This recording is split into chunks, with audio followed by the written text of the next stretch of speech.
Banco Central liquidou o Banco Pleno, que era do ex-sócio de Gabriel Vorcaro e fazia parte do Grupo Master. Presidente Lula vetou os penduricalhos que permitiriam que o salário dos funcionários do Legislativo ultrapasse o teto. Tempo bom sustenta a previsão do aumento da safra e da queda do preço do café para o consumidor no segundo semestre. 90% dos brasileiros ganham menos de R$5.000 por mês e a maioria é a favor da queda da escala 6x1. Ministro Alexandre de Moraes provocou divisão interna no STF ao decidir investigar vazamento de dados sigilosos de colegas de corte. Agentes da imigração dos Estados Unidos causam nova morte, o que só aumenta a rejeição dos americanos à política de Donald Trump. Cachorro ficou entusiasmado com uma prova de pista nas Olimpíadas de Inverno da Itália e prejudicou a equipe brasileira. E na China, a chegada do Ano Novo foi saudada com a tecnologia de ponta de robôs que parecem lutadores de Kung Fu. Agora no Jornal das 22.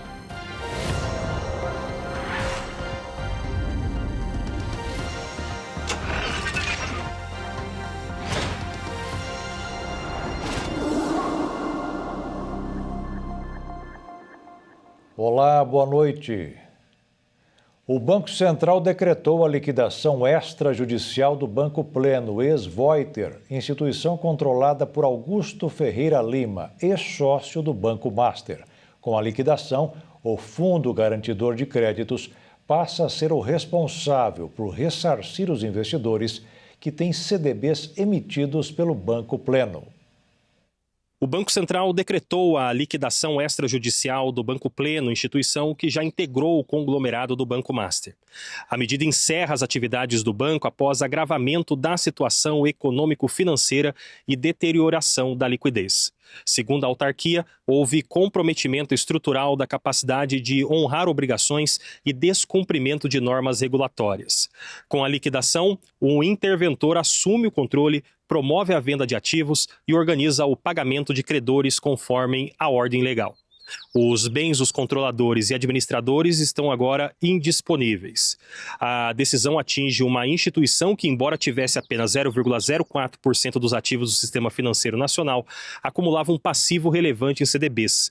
Dados do próprio Banco Central indicam que o banco possuía bilhões em captações, pressionando diretamente o Fundo Garantidor de Créditos.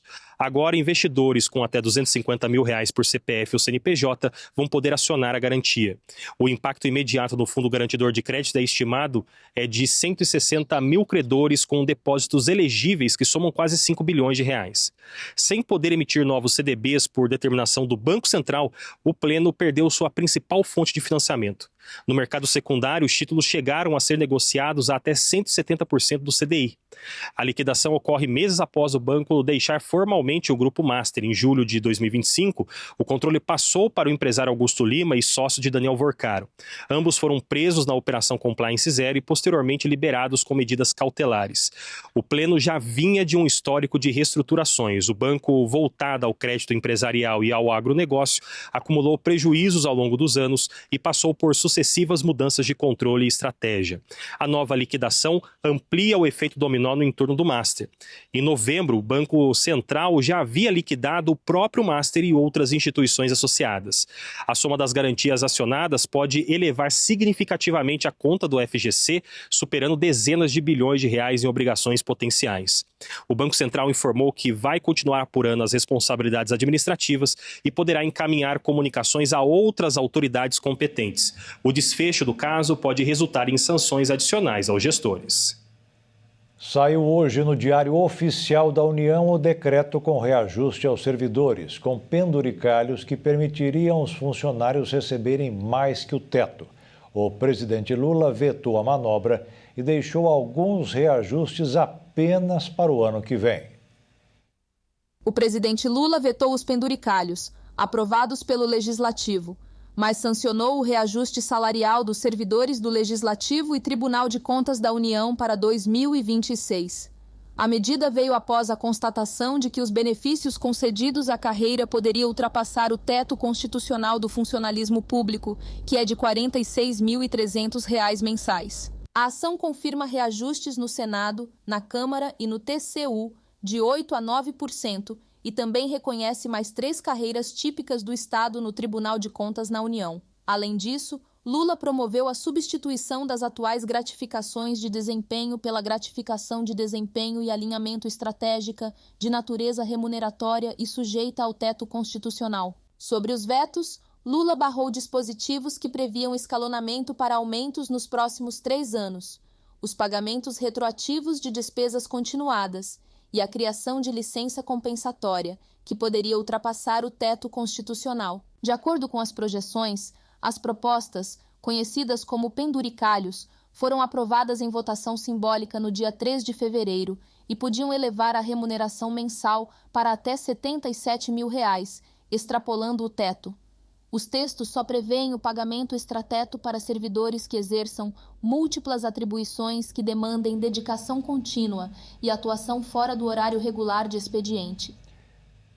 Um cofre pesando quase meia tonelada e R$ 1 milhão em joias foi furtado em Moema, na zona sul de São Paulo. Foram levadas 100 peças do local. Os criminosos chegaram a cobrir algumas câmeras com fitas adesivas e também furtaram outros equipamentos de monitoramento. Depois, arrombaram as portas de 3 salas da joalheria e fugiram pelo subsolo do prédio. Ainda não existem informações sobre o número de bandidos envolvidos e como eles conseguiram entrar no condomínio. Uma antiga prisão na Austrália virou um hotel 5 estrelas, com diárias a partir de R$ 1.600. O local, onde abrigou criminosos condenados pela justiça australiana, ganhou quartos de alto padrão e hoje hospeda turistas de várias partes do mundo. O empreendimento fica na cidade de Melbourne. E o que antes eram celas que deixavam os prisioneiros com medo de passar uma noite por lá, agora são quartos luxuosos e com muito conforto. O local hoje combina a história com o luxo e atrai os hóspedes pela curiosidade sobre o passado do prédio. Os quartos preservam tetos abobadados e paredes de pedra, mas contam com acabamentos contemporâneos, produtos locais selecionados e itens de cuidados pessoais. As diárias partem de cerca de R$ 1.620. No centro do hotel está uma piscina subterrânea de alto padrão, que, segundo os administradores, a construção levou cerca de 3 meses e foi planejada para minimizar impactos na estrutura histórica. O Interlude também dispõe de restaurante, bar de vinhos e serviço de quarto, além de um jardim da reflexão, espaço dedicado à memória do local e à história do bairro de Pentridge. O antigo complexo prisional, apelidado no passado de The Bluestone College e College of Knowledge, foi o maior construído no estado de Victoria, no século XIX. Localizado a cerca de 8 quilômetros ao norte do centro de Melbourne, em uma área hoje conhecida como Coburg, Pentridge foi oficialmente fechada após a decisão do governo de privatizar o sistema prisional, com a transferência dos detentos para outras unidades, como a prisão de Barwell. Em 1999, o governo de Victoria vendeu o terreno a promotores imobiliários independentes. A conversão em hotel foi concluída em 2023, quando o Interlude foi inaugurado com a proposta de ser o primeiro retiro urbano de bem-estar do mundo instalado em uma antiga prisão. E a seguir, 90% dos brasileiros ganham menos de R$ 5 mil por mês. E a maioria é a favor do fim da escala 6x1 de trabalho. E o tempo bom está sustentando a previsão do aumento da safra e da queda do preço do café para o consumidor no segundo semestre.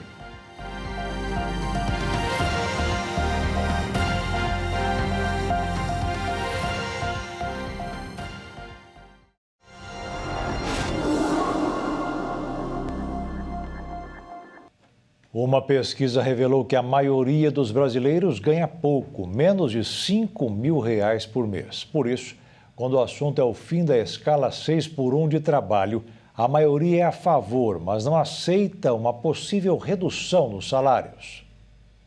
Após o fim do feriado prolongado, muita coisa começa de fato a funcionar no Brasil.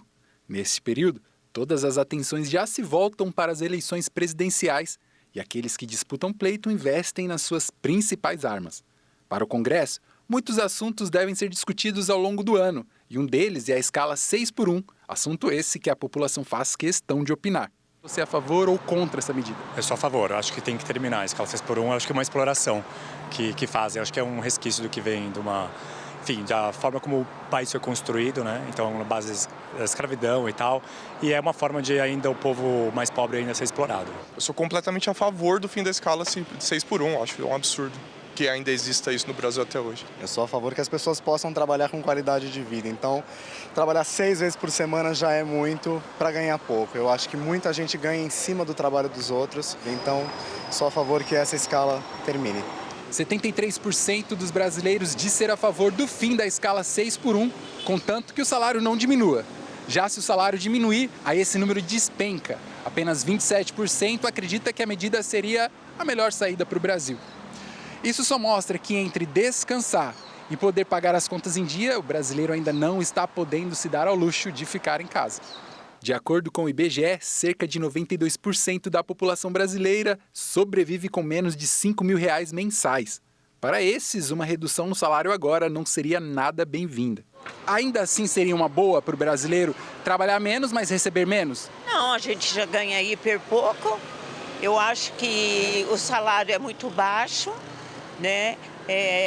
Eu estou falando pela enfermagem ou de uma maneira geral, o salário do trabalhador no Brasil é muito pouco e vai diminuir mais o quê? É bom para o trabalhador quanto ao horário, mas diminuir no salário não. É complicado, mas mesmo assim eu ainda sou a favor. Acho que tem que terminar porque as pessoas precisam do tempo para viver a vida delas, né? Então, se for um valor muito expressivo, eu acho que não vale a pena, né? Agora, se for um valor razoavelmente aceitável ali pelo trabalhador, eu acredito que vale a pena. Já para os empresários, a adoção dessa medida significaria uma tragédia para o país. De acordo com uma pesquisa da Fundação Getúlio Vargas, os efeitos dessa mudança de carga horária de forma imediata, sem redução salarial, automaticamente aumentaria o custo da mão de obra, o que seria um golpe fatal para muitas empresas. E o reflexo disso seria visto até mesmo na redução do PIB do país, perda de empregos e uma desordem econômica em todo o Brasil. Na próxima semana, essa pauta deve tomar ainda mais força no governo. A volta do mercado financeiro de mais um feriado prolongado registrou um movimento misto, internamente sem grandes novidades. Do exterior, vieram notícias de que alguns membros do Banco Central dos Estados Unidos alertam para o risco de uma nova alta na taxa de juros, se os preços continuarem em alta. O dólar subiu 0,21% e terminou cotado em R$ 5,24. E a Bolsa de Valores caiu 0,24% para 186.016 pontos. O aumento da produção de café no Brasil deverá derrubar os preços até o final do ano. A previsão que foi divulgada é reforçada pelo tempo bom, que não está destruindo as plantações. O avanço da colheita e perspectiva de produção recorde no campo devem abrir espaço para uma queda nos preços do café ao consumidor brasileiro no segundo semestre de 2026. A avaliação é da Secretaria de Política Econômica ligada ao Ministério da Fazenda, que aponta aumento expressivo da oferta interna combinado à recuperação da produção em outros grandes países exportadores. De acordo com a análise técnica, o crescimento simultâneo da safra brasileira e internacional tende a pressionar as cotações no atacado, o que pode contribuir para uma desaceleração da inflação do produto ao longo do ano. O cenário externo também favorece esse momento, diante da previsão de boas colheitas em mercados relevantes como Vietnã, Indonésia e Colômbia. Após um período de instabilidade provocado por eventos climáticos severos, quebras de safra e estoques reduzidos, o setor começa a enxergar sinais de maior equilíbrio entre oferta e demanda. A Associação Brasileira da Indústria de Café avalia que o aumento da produção, aliado a condições climáticas mais favoráveis, deve diminuir a instabilidade observada nos últimos anos. No mercado interno, o impacto mais perceptível tende a ocorrer na segunda metade do ano, quando a colheita ganha ritmo. Ainda assim, representantes da indústria alertam que o repasse ao consumidor não costuma ser imediato, já que há variações ao longo da cadeia produtiva. Entre novembro e dezembro de 2025, por exemplo, o preço médio do quilo dos cafés tradicional e extra forte recuou R$ 4,58, reflexo do custo da matéria-prima naquele período. Com maior produtividade, o desempenho da cafeicultura deve ajudar a sustentar o resultado do setor agropecuário em 2026, embora em ritmo mais moderado do que o ano anterior. A estimativa oficial do Ministério da Fazenda aponta expansão de cerca de 0,5% para o PIB agropecuário no próximo ano, após uma alta expressiva de 11,3% registrada anteriormente. Uma pesquisa Datafolha mostrou que o movimento vegano cresceu nos últimos anos no Brasil. Atualmente são 14 milhões de brasileiros, ou 7% da população.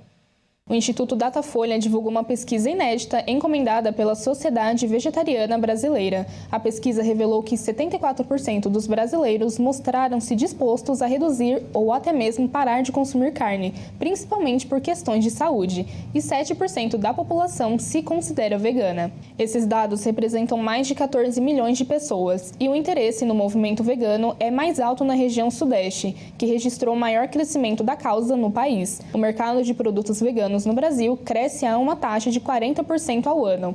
O estudo também revela o consumo consciente dos produtos que vêm de origem animal e está mais relevante na vida dos brasileiros, apontando que 22% da população brasileira já tentou parar de comer carne e buscou por opções mais saudáveis e conscientes. Já nas razões do que pode influenciar essa mudança, os entrevistados citaram o impacto ambiental e outros 42% também falaram sobre a causa animal, como razão na redução do consumo testado e de origem animal. A pesquisa teve representatividade nacional e ouviu mais de 2.000 pessoas, sendo mais da metade mulheres. Mas o crescimento não foi relatado apenas aqui no Brasil. Países como Estados Unidos, Canadá e Índia também triplicaram os números entre 2004 e 2019. Em janeiro de 2024, 1,8 milhão de pessoas participaram de uma campanha que incentivava passar o mês de janeiro experimentando o estilo de vida vegano. Nos Estados Unidos, os donos de muitos restaurantes decidiram reduzir as quantidades em cada prato que chega nas mesas. A justificativa é que foi criado o cardápio ideal para quem usa canetas emagrecedoras. Mas a verdade é que em uma hora como esta que a sobremesa fica para quem vende. As porções gigantes que há muito tempo definem a gastronomia dos Estados Unidos estão diminuindo. Com o aumento dos custos e o uso crescente de medicamentos para emagrecimento, levaram alguns restaurantes a oferecer porções menores. Os pratos principais mais leves, no tamanho de um petisco nos Estados Unidos, também surgiu enquanto os restaurantes buscaram atrair consumidores com um orçamento apertado. O setor enfrentou 5 meses consecutivos de queda no movimento e nas vendas, refletindo as dificuldades dos clientes com o aumento do custo de vida. Os restaurantes vêm enfrentando custos crescentes de energia, alimentos e mão de obra, incluindo os preços recordes da carne bovina. Agora também enfrentaram uma ameaça do uso crescente de medicamentos para emagrecimento, que diminuem o apetite. Isso mudou uma questão histórica. O tamanho das porções dos norte-americanos costumavam ser 13% maior do que na Europa. Especialistas em saúde pública há muito tempo argumentam que a distorção dos tamanhos das porções causou desperdício de comida e ajudou na crise de obesidade no país. O secretário de Saúde dos Estados Unidos, Robert Kennedy Jr., recomendou no início deste ano que os norte-americanos dobrassem o seu consumo de proteínas, reduzissem o açúcar adicionado e os alimentos ultraprocessados. Os consumidores também sinalizaram que estão prontos para mudanças. A maioria dos clientes pediram porções menores por menor valor. E para se enquadrar no padrão, vários restaurantes conhecidos já estão utilizando um novo modelo. E a seguir, ministro Alexandre de Moraes provocou divisão interna no STF ao decidir investigar vazamento de dados sigilosos de colegas de corte. E agentes da imigração dos Estados Unidos causam nova morte, o que só aumenta a rejeição dos americanos à política de Donald Trump.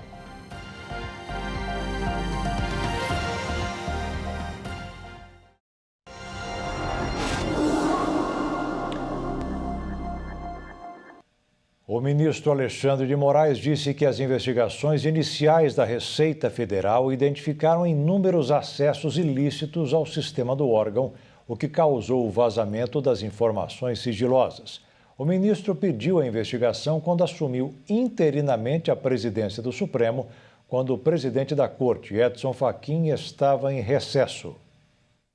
A decisão do ministro Alexandre de Moraes de abrir de ofício uma investigação para apurar o acesso ilegal e o vazamento de dados sigilosos de ministros do Supremo Tribunal Federal provocou divisão interna na corte. O procedimento foi instaurado em janeiro durante o plantão da presidência e foi vinculado ao chamado inquérito das fake news, investigação aberta em 2019 para apurar ataques, ameaças e desinformação contra o Supremo e seus integrantes. Uma ala dos ministros avalia que há uma tentativa sistemática de descredibilizar magistrados da Corte e sustenta que Moraes agiu dentro das atribuições previstas no próprio inquérito, que autoriza a apuração de condutas que atinjam o tribunal, seus membros e familiares. Já outro grupo entende que a investigação deveria ter sido proposta pela Procuradoria-Geral da República com eventual distribuição determinada pelo presidente do STF, ministro Edson Fachin. Para esses ministros, a abertura de ofício amplia questionamentos sobre o alcance do inquérito. O relatório da Receita Federal encaminhado ao Supremo aponta um bloco de acessos a dados fiscais sem justificativa funcional identificada pelas áreas técnicas. A partir dessas informações, a Procuradoria-Geral da República pediu a deflagração da operação e a adoção de medidas cautelares. A divergência, no entanto, não é sobre a gravidade dos fatos, mas sobre o instrumento jurídico utilizado para investigá-los. A PGR sustenta que os múltiplos acessos ilegais podem configurar violação de sigilo funcional e afirma que a divulgação fragmentada de dados sigilosos de autoridades públicas pode ser instrumentalizada para gerar suspeitas artificiais e desgaste institucional. Com base nesse cenário, Moraes determinou busca e apreensão, quebras de sigilo bancário, fiscal e telemático, uso de tornozeleira eletrônica, recolhimento domiciliar noturno e afastamento do cargo de 4 servidores investigados. A Polícia Federal cumpriu os mandados em 3 estados. A operação também gerou reação no Congresso. O deputado Carlos Jordi, do PL, criticou a medida nas redes sociais e afirmou que o ministro estaria atuando como vítima e julgador ao mesmo tempo. O senador Alessandro Vieira, do MDB, declarou que o combate a vazamentos é necessário, mas não pode servir para encobrir eventuais irregularidades de autoridades. O deputado José Guimarães, do PT, defendeu a investigação e cobrou regulamentação para impedir irregularidades no acesso a dados sigilosos. O episódio ocorre em meio à crise institucional provocada pela liquidação do Banco Master e por revelações envolvendo relações empresariais de familiares de ministros. A exposição pública ampliou o desgaste interno e elevou a tensão entre poderes. Nos bastidores do Supremo, ministros reconhecem que não há divergência quanto à necessidade de investigar eventual quebra ilegal de sigilo. O ponto sensível é a percepção externa, com o receio de que o uso reiterado do inquérito das fake news, aberto há 7 anos, alimente críticas sobre concentração de poderes e atuação em causa própria. A preocupação maior é institucional. Integrantes da Corte temem que decisões já tomadas, como as relacionadas aos atos de 8 de janeiro e a outros processos de alto impacto político, passem a ser questionadas não apenas juridicamente, mas também em sua legitimidade. Entre ministros, o diagnóstico é que o Supremo tenta sair do centro da crise, mas novos fatos acabam recolocando a Corte no foco das controvérsias, com risco de aprofundar o desgaste, criando uma narrativa de confronto com outros órgãos de Estado. O presidente Lula desembarcou na Índia nesta quarta-feira, onde vai se encontrar com o primeiro-ministro Narendra Modi e com o colega francês Emmanuel Macron. Lula vai participar também de um evento que discute o impacto da inteligência artificial no mundo.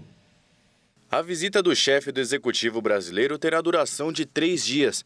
A comitiva que acompanha o presidente está formada por 12 ministros e 300 empresários. As discussões vão desde como criar modelos e normas que contribuam para atender às carências sociais dos países em desenvolvimento e não apenas aos lucros das empresas de tecnologia. É um objetivo que une os governos do Brasil e da Índia. Após o fim da cúpula, o presidente Lula terá compromisso bilateral com uma visita do Estado à Índia. No sábado, ele vai se reunir com o primeiro-ministro indiano Narendra Modi, quando serão assinados vários acordos entre os dois líderes, um de parceria digital entre os dois países. São esperados os presidentes de gigantes da tecnologia do Google e OpenAI. Alguns devem se reunir com Lula. O governo indiano se preparou para um dos maiores eventos internacionais já realizados no país, buscando um papel de liderança no setor. Para o Brasil, que copresidiu um dos 7 grupos de trabalho, também é uma oportunidade de se posicionar no debate sobre a regulação e governança da inteligência artificial. A expectativa é que o presidente Lula destaque a importância das ferramentas de inteligência artificial sirvam para a inclusão social, com a ampliação de seu uso para benefício geral da população, e não de apenas alguns setores e ao mesmo tempo em que haja um treinamento para não gerar desemprego em massa. Outra prioridade do discurso será salientar a necessidade de manter modelos de IA que privilegiem energias renováveis, o que em tese dá ao Brasil vantagens para atrair investimentos na área. Uma das preocupações do Itamaraty é integrar sua participação na cúpula à defesa do multilateralismo, um dos pilares da diplomacia lulista. Isso poderia estar em jogo uma vez que o evento teve origem numa iniciativa unilateral do Reino Unido, sede da primeira cúpula em 2023. Em seguida, houve encontros semelhantes na Coreia do Sul em 2024 e na França no ano passado. Para evitar a fragmentação do debate, a ideia é posteriormente enviar as recomendações para a ONU, cujo secretário-geral Antônio Guterres participa do evento.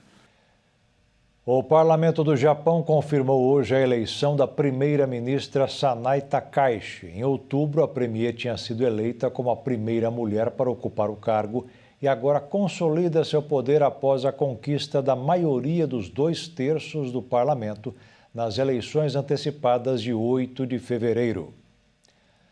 Uma professora morreu no estado da Geórgia, nos Estados Unidos, durante uma ação da polícia anti-imigração. O caso aconteceu quando os policiais perseguiam um imigrante que tentava fugir e bateu no carro da mulher.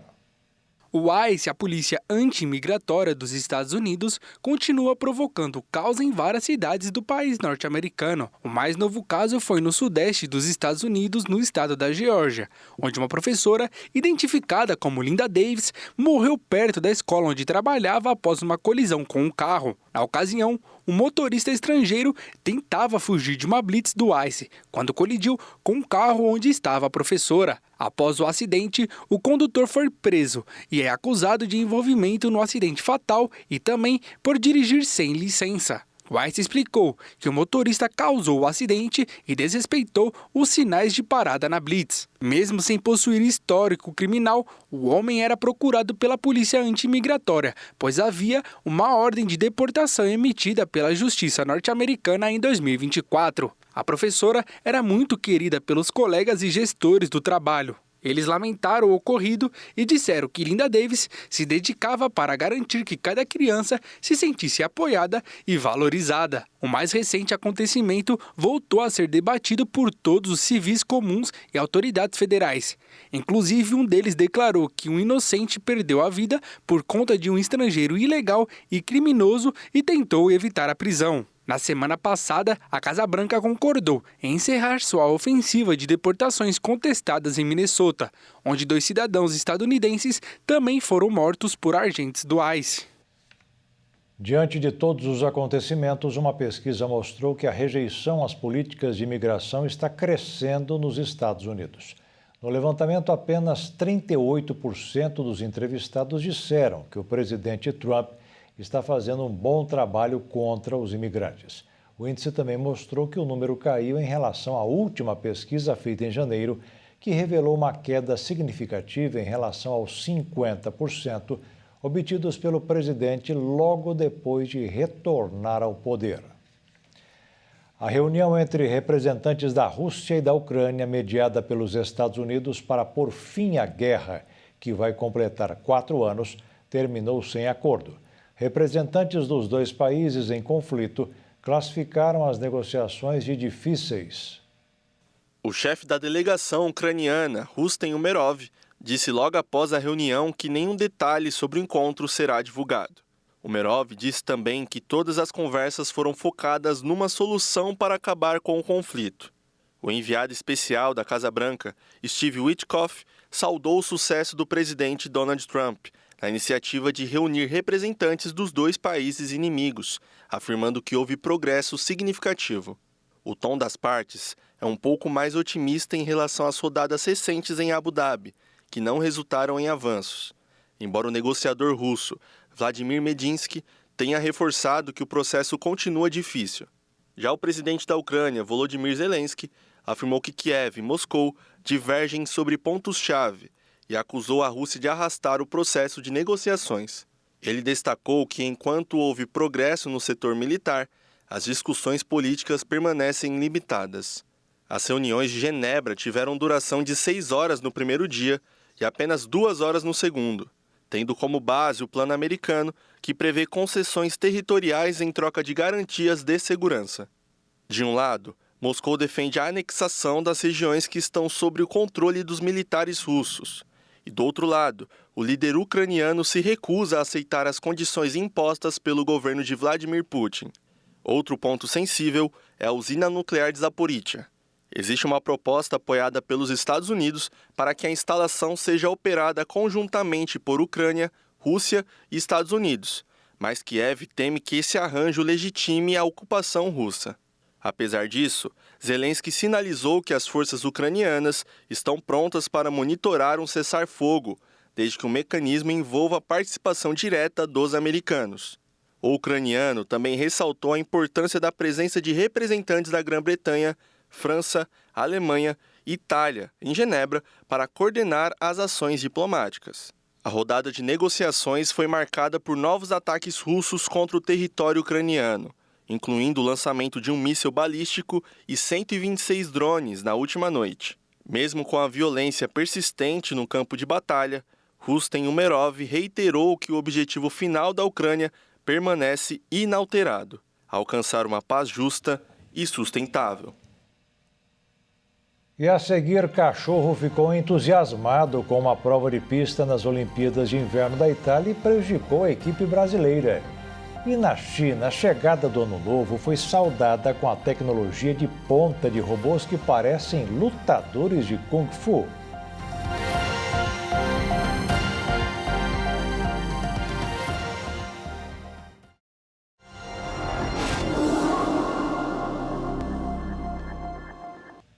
O presidente executivo da Meta e fundador do Facebook, Mark Zuckerberg, foi interrogado pela primeira vez em um tribunal dos Estados Unidos. A medida faz parte de uma reação global em favor da saúde mental das crianças que utilizam as plataformas. Mark Zuckerberg descreveu como muito difícil a tarefa de fazer cumprir o requisito de idade mínima na plataforma. Ele disse que a Meta passou a adotar ferramentas proativas para tentar identificar e remover contas que violassem as regras. O executivo contou que houve debates internos sobre a sensibilidade em relação à privacidade ao exigir que usuários informassem a data de nascimento para criar uma conta, medida que a empresa decidiu implementar. Zuckerberg ressaltou que acredita terem chegado à decisão correta, embora admita que gostaria que isso tivesse ocorrido mais cedo. Esta é a primeira vez que o CEO da Meta prestou um depoimento à justiça sobre a segurança das redes sociais sob sua responsabilidade. A expectativa é de que o julgamento se estenda até abril. O caso começou depois que uma mulher de 20 anos entrou com uma ação contra o Instagram da Meta e o YouTube do Google por problemas de saúde mental enfrentados ao longo de anos. Ela começou a usar essas plataformas aos 6 anos e afirmou ter sido exposta a conteúdos que contribuíram para o desenvolvimento de transtornos como ansiedade e depressão. Se as empresas forem condenadas, o resultado pode abrir um precedente importante para a responsabilização de plataformas de tecnologia em todo o mundo. Nos Estados Unidos, milhares de pessoas, distritos escolares e procuradores gerais estaduais já ingressaram com ações semelhantes. O principal argumento é de que as redes sociais foram projetadas para serem viciantes, comparáveis a cigarros ou máquinas caça-níqueis. As empresas negam as acusações e sustentam que não há evidências científicas que comprovem que as plataformas causem dependência. Elas também se amparam a uma lei americana de proteção à liberdade de expressão, que as isenta de responsabilidade pelo conteúdo publicado por usuários. O Brasil é um dos países que aprovaram leis para limitar determinados recursos das plataformas voltadas ao público infantil. Após uma comoção nacional provocada por um vídeo do influenciador Felca, foi aprovada em 2025 uma lei que estabelece obrigações claras para as empresas de tecnologia, cria mecanismos de proteção mais robustos, amplia a fiscalização e impõe restrições às práticas comerciais abusivas. A legislação, conhecida como ECA Digital, em referência ao Estatuto da Criança e do Adolescente, entra em vigor em março. Vai começar amanhã em Caxias do Sul, na Serra Gaúcha, mais uma edição da Festa Nacional da Uva, um evento para turistas e amantes da fruta que acontece a cada 2 anos. O evento celebra a imigração italiana que moldou Caxias do Sul e impulsionou o desenvolvimento da Serra Gaúcha. Criada em 1931, a festa completa 95 anos de história. Realizada de forma bienal e com interrupções ao longo do tempo, chega agora a 35ª edição. O tema deste ano, fruto de um sonho imigrante, relembra os italianos que chegaram à região no fim do século XIX e deram origem à colônia que mais tarde se tornaria a cidade de Caxias do Sul. A expectativa da organização da festa é receber cerca de 500 mil de visitantes, superando os mais de 460 mil da última edição. Ao longo de quase 3 semanas, o evento reúne mais de 120 atrações culturais, além da tradicional Pisa da Uva e da degustação gratuita da fruta. O parque também conta com espaços dedicados à indústria e agroindústria da região. Este ano, a programação terá 7 dias de shows nacionais e novidades como o Museu do Videogame e um planetário com sessões gratuitas. A Festa Nacional da Uva vai até o dia 8 de março, no Parque de Eventos em Caxias do Sul. Os ingressos estão à venda no site oficial da festa. A expressão "o cachorro é o melhor amigo do homem" não funcionou bem para o Brasil nestes Jogos Olímpicos de Inverno disputados na Itália. Durante uma prova por equipes, um cachorro invadiu a pista e alterou o resultado das brasileiras Eduarda Ribeira e Bruna Moura. A expressão "cachorro é o melhor amigo do homem" não funcionou para o time Brasil no sprint por equipes do esqui cross country pelos Jogos Olímpicos de Inverno de Milão Cortina. Um cachorro atravessou a linha de chegada e acabou interferindo no tempo da dupla Eduarda Ribeira e Bruna Moura.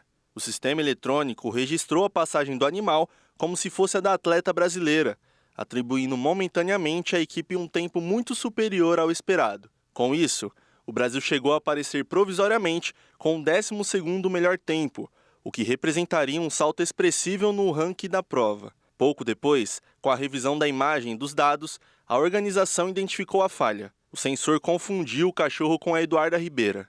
A marca foi corrigida e Eduarda terminou a sua volta bem atrás no pelotão. Com a soma dos tempos, a dupla brasileira ficou oficialmente em 21º lugar, fora da zona de classificação para a final. Na segunda descida da equipe, Bruna Moura conseguiu melhorar a sua performance individual, mas longe de avançar de fase.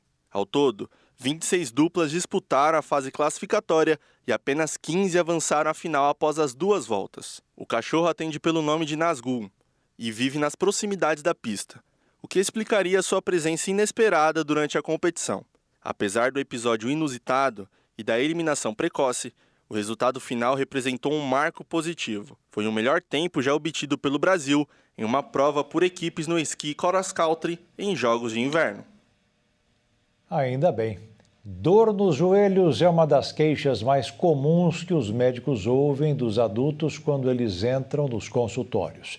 Para que isso não aconteça com tanta frequência, a alternativa é evitar os tratamentos domésticos e marcar consulta antes da situação ficar pior. Levantamentos recentes na área da saúde indicam que aproximadamente 69% dos brasileiros com mais de 18 anos relatam dor no joelho em algum momento da vida. A queixa é uma das mais frequentes nos consultórios e pode estar ligado tanto a situações pontuais como esforço excessivo, quanto a problemas mais complexos, incluindo inflamações e lesões estruturais. Especialistas alertam que reconhecer a intensidade, a duração e os sintomas associados é fundamental fundamental para decidir entre cuidados caseiros ou avaliação médica. Entre as ocorrências mais registradas estão lesões de menisco, danos nos ligamentos e desgaste da cartilagem. Os médicos costumam classificar a dor em 2 grandes grupos: a aguda, que surge de forma repentina após traumas como quedas ou torções, e a crônica, quando persiste por 3 meses ou mais, nem sempre com causa evidente. Outra distinção importante é entre dor muscular, geralmente relacionada a determinados movimentos e ausente em repouso, e dor articular, que tende a se manifestar principalmente quando há carga sobre a articulação. Nos quadros leves, sem inchaço significativo, medidas simples podem ajudar, como repouso, aplicação de gelo e uso criterioso de medicamentos anti-inflamatórios. O gelo é mais indicado nos primeiros dias, sobretudo se houver aumento de volume. Depois desse período, o calor pode favorecer a circulação local. Profissionais da saúde reforçam que ignorar o sintoma é um erro comum e que a prevenção envolve controle do peso, prática regular de exercícios, atenção à postura e uso de calçados adequados, além de acompanhamento de doenças crônicas que também impactam a saúde das articulações. E quem parece que não tem problemas nas articulações, como os joelhos, são os robôs apresentados no tradicional Festival de Primavera na China. Eles dividiram o palco com jovens lutadores de Kung Fu e impressionaram o público com acrobacias, golpes sincronizados e até movimentos do chamado boxe bêbado. A inteligência artificial já se tornou parte do nosso dia a dia. Inclusive, a tecnologia é bastante utilizada em vários eventos. A mais nova atração usando a IA aconteceu na China. Uma equipe de robôs humanoides se uniu com um grupo de jovens lutadores de Kung Fu para uma apresentação no tradicional Festival da Primavera, que faz parte das festividades do Ano Novo Chinês. A performance foi bastante comentada nas redes sociais, especialmente por conta dos saltos acrobáticos, giros complexos e movimentos sincronizados, inspirados na tradicional arte marcial chinesa. Além disso, as sequências de luta incluíram uma técnica ambiciosa que imitava movimentos vacilantes e as quedas para trás do estilo de artes marciais chinesas, conhecida como boxe bêbado. Os movimentos até pouco tempo eram considerados complexos de serem feitos, fora dos laboratórios de pesquisas, o que chamou bastante a atenção do público. Além das sequências da luta, a tecnologia também realizou sequências de luta sofisticada, utilizando espadas, bastões e nunchakus. Os robôs humanoides são produzidos pela Unity Robotics, uma startup chinesa, e outras 4 empresas de tecnologia do país que demonstraram seus produtos no evento mais aguardado do ano para os chineses. Por trás do grande espetáculo, a China se posicionou como uma das maiores potências da robótica e inteligência artificial. A nova sensação mostrou o entusiasmo em torno do setor de robôs humanoides da China. Ele surge no momento em que grandes empresas se preparam para ofertas públicas iniciais este ano. Comparando com o evento do ano passado, 16 humanoides surpreenderam os espectadores por terem o tamanho semelhante aos dos seres humanos. Isso contribuiu para que o presidente da China, Xi Jinping, se reunisse com 5 fundadores de startups de robótica para fortalecer o setor e avaliarem futuros investimentos.